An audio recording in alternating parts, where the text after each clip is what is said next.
On vous ment. On vous ment avec un aplomb qui devrait recevoir une médaille. Pendant que les médias vous abreuvent de futilités estivales, un drame absolu se joue dans nos campagnes. Ce n'est pas une crise, ce n'est pas une difficulté passagère, c'est une exécution. L'exécution méthodique, planifiée et glaciale de l'élevage français et avec lui de notre souveraineté alimentaire. Ils ne sont pas en train de fermer des fermes, ils sont en train d'éteindre les lumières sur une civilisation. Bienvenue à tous. Vous croyez vraiment au hasard, vous ? Vous pensez sincèrement qu'une maladie tropicale, la dermatose nodulaire contagieuse, décide un beau matin de juin de traverser la Méditerranée et les Alpes pour atterrir spécifiquement en Savoie, juste à temps pour la saison des barbecues ? Si vous croyez ça, j'ai un pont à vous vendre. La vérité, c'est que cette apparition soudaine est l'arme parfaite qu'ils attendaient pour lancer l'assaut final. Parlons-en de cette DNC. Officiellement, elle nous arrive de Sardaigne, où elle est apparue une semaine avant la France. Mais d'où vient-elle vraiment ? Ce n'est pas un virus nouveau.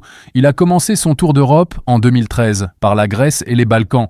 Pendant plus de 10 ans, il a progressé, lentement. Et, pendant 10 ans, nos merveilleuses autorités sanitaires européennes, si promptes à nous imposer la courbure des concombres, n'ont rien vu venir. Ou plutôt, elles n'ont rien voulu voir, car un ennemi qui avance, c'est une opportunité. Fin juin 2025, le piège se referme. 39 foyers en France en moins d'un mois. L'état d'urgence est décrété, et la solution miracle sort du chapeau, comme toujours. La vaccination de masse, obligatoire, 310 000 bêtes dans le viseur. Et qui est le généreux partenaire de l'État pour cette opération sauvetage ? Une charmante officine nommée GalvMed. GalvMed, l'Alliance mondiale pour les vaccins pour le bétail, vous sentez le parfum familier ? C'est normal, c'est la photocopie de Gavi, l'Alliance du vaccin pour les humains, et derrière les deux, on retrouve le même marionnettiste, le même philanthrope en pullover qui veut notre bien, Bill Gates. Sa fondation arrose GalvMed de dizaines, de centaines de millions de dollars depuis des années. Leur mission officielle ? Offrir des solutions de marché pour la santé animale. Solutions de marché. Vous avez bien entendu, on ne parle pas de guérir, on parle de vendre. Le plus cynique, c'est le mode d'emploi de leur solution. Le ministère de l'Agriculture, dans un élan de transparence qui frise l'autosabotage, l'écrit noir sur blanc sur son propre site. Le vaccin met 21 jours à être efficace. Si la bête était déjà en incubation, elle tombera malade. Si elle se fait piquer par un insecte juste après l'injection, elle tombera malade. En clair, on vous vend un parapluie plein de trous. Et la conclusion de cette farce tragique, si une seule bête tombe malade dans un troupeau vacciné, la sentence est la même, inflexible. Dépeuplement total du foyer. C'est le terme technocratique pour massacre. On tue tout. La bête malade, et surtout les centaines d'autres qui sont en parfaite santé, c'est une logique d'extermination. Et qui impose cette logique folle, cette politique de la terre brûlée ? C'est écrit dans le communiqué du 16 juillet du ministère, en conformité avec les obligations européennes. Plus précisément, avec le règlement UE 2016-429, un texte pondu à Bruxelles qui donne le pouvoir à un fonctionnaire de rayer de la carte des années de travail, un patrimoine génétique, la vie d'un éleveur, d'un simple trait de plume. Le piège est parfait. L'Europe organise l'arrivée de la maladie, l'Europe finance le vaccin via ses fondations amies, et l'Europe ordonne l'abattage. Il contrôle le problème et la solution. Allez parler de ça à Pierre-Jean Duchin, 28 ans, en Savoie. Il a refusé de voir son troupeau, sa vie, partir en fumée. Il s'est battu, les gens du coin l'ont soutenu, mais le tribunal administratif, appliquant froidement le règlement de Bruxelles, a signé l'arrêt de mort. Ces 80 vaches ont été euthanasiées. Christian Converse de la coordination rurale était sur place, et ses mots glacent le sang. C'est inhumain.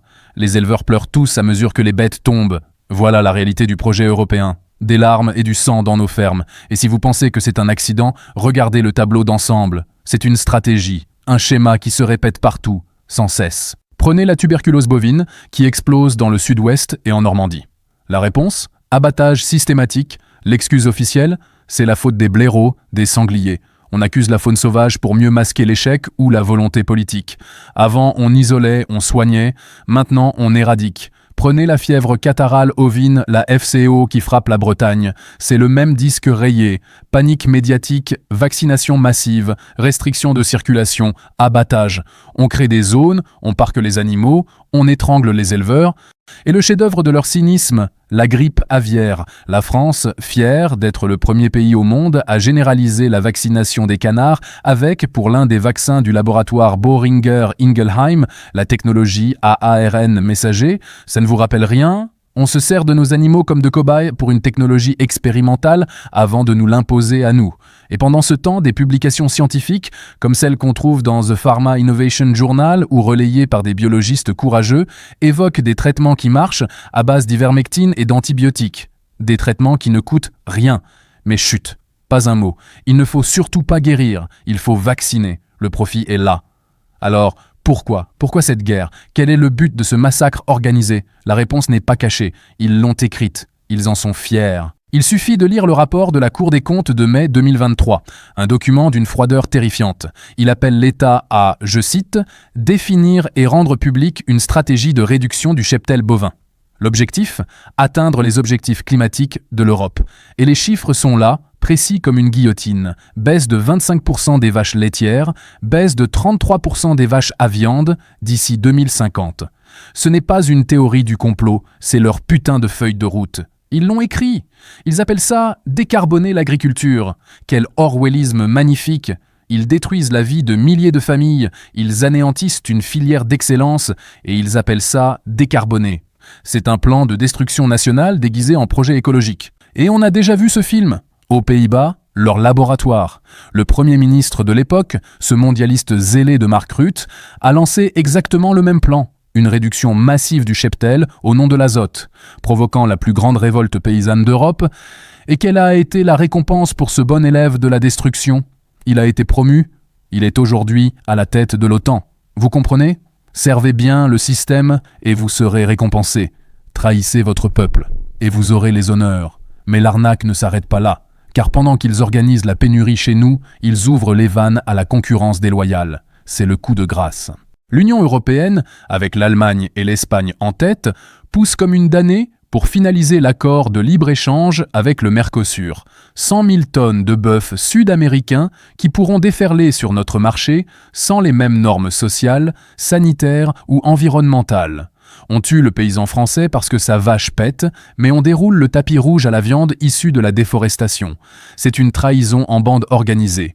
L'hypocrisie est totale, absolue, criminelle. Et pourquoi ? Pourquoi tout ça ? Pour faire de la place. De la place pour le projet final, l'aboutissement de leur vision du monde, la viande de synthèse, la bouillie de laboratoire. Et qui est le prophète de cette nouvelle religion alimentaire ? Toujours le même, Bill Gates. Dans une interview au MIT Technology Review, il n'y est pas allé par 4 chemins. Je le cite, « Tous les pays riches devraient passer à 100% de bœuf synthétique ». Ce n'est pas une suggestion, c'est un ordre. Pour que vous mangiez sa viande cultivée dans les cuves de ces startups comme Upside Foods ou Good Meat, dans lesquelles il a investi des centaines de millions, il faut d'abord qu'il n'y ait plus de vraie viande. La stratégie est simple. On crée la crise, on détruit l'offre naturelle et on arrive en sauveur avec la solution technologique. C'est le hold-up du siècle sur nos assiettes. Alors oui, la révolte gronde. Les paysans qui bloquent le Tour de France, la résistance qui s'organise en Savoie, ce sont les prémices d'un incendie. Ils ont compris qu'ils étaient les suivants sur la liste, après les ouvriers, après les artisans. Ils sont le dernier rempart d'une France qui produit, d'une France qui mange vrai. Leur combat pour leur survie est un combat pour la nôtre. Résumons le plan. Tu laisses une maladie se propager ou tu l'aides un peu. Tu imposes des vaccins inefficaces, mais rentables, fournis par tes amis. Tu utilises l'échec du vaccin comme prétexte pour ordonner des abattages de masse en t'appuyant sur tes propres lois européennes. Tu justifies tout ça avec un plan de décarbonation que tu as écrite toi-même. Et pendant ce temps, tu ouvres grand les frontières aux importations pour achever les survivants et tu prépares le marché pour ta nourriture de synthèse. C'est diabolique, mais c'est cohérent. Ils veulent s'emparer du levier le plus puissant qui soit, le contrôle de notre nourriture. Car un peuple qui ne contrôle pas ce qu'il mange a déjà perdu toutes les batailles. Alors, la question que je vous pose est simple. Combien de temps allons-nous les laisser faire ? Dites-moi en commentaire, croyez-vous encore à la fable des crises sanitaires accidentelles ? Ou voyez-vous les rouages d'un plan parfaitement huilé ?